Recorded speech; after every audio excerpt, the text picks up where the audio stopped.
portable power station ng Bluetti EB3A. So, kayang-kaya niya ang 600 watts.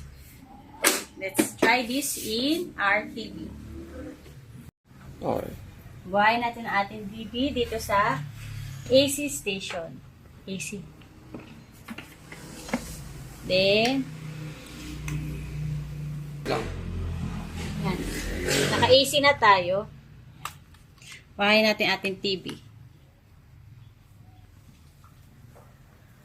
Reading ng ating TV is 97 watts. Ilang oras niya is 2.5 hours. 2.5 oras lang pag TV. Ating wattage ng ating TV is 100 watts.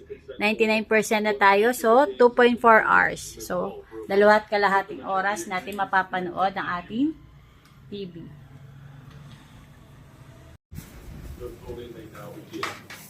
Sabay natin ang ating electric fan.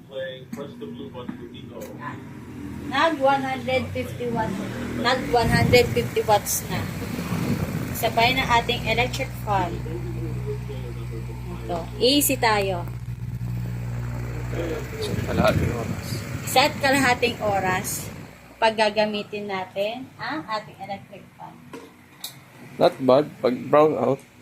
No, number 3, super lakas ng buga. Patayin natin ang ating TV. So, ang electric fan natin ay 68 watts. Tatagal siya ng 3.6 hours. Try natin tayo. Baba. Oh. Ayan, bumaba pang 4 hours. 50 watts yung ating electric fan, 4.5 hours. Kung electric fan lang ating gagamitin, charge tayo ng phone.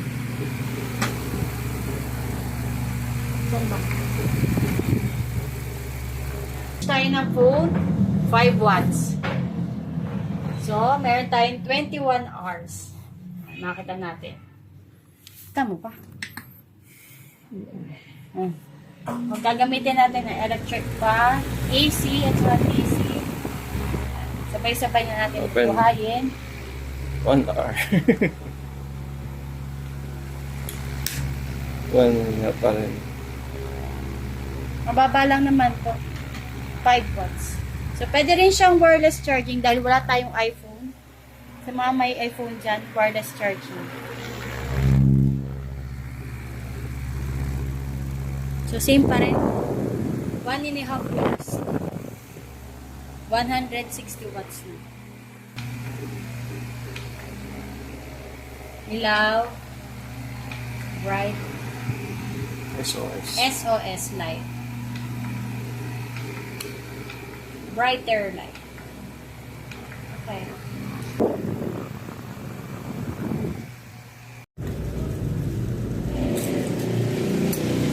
%. Naupos agad ng TV. 95%.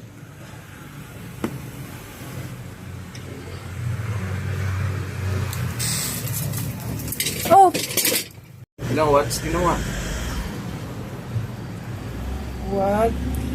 Sa ating CPU lang, 100 watts.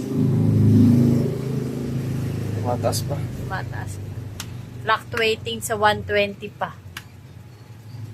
Okay. Depende sa gamit pa yan.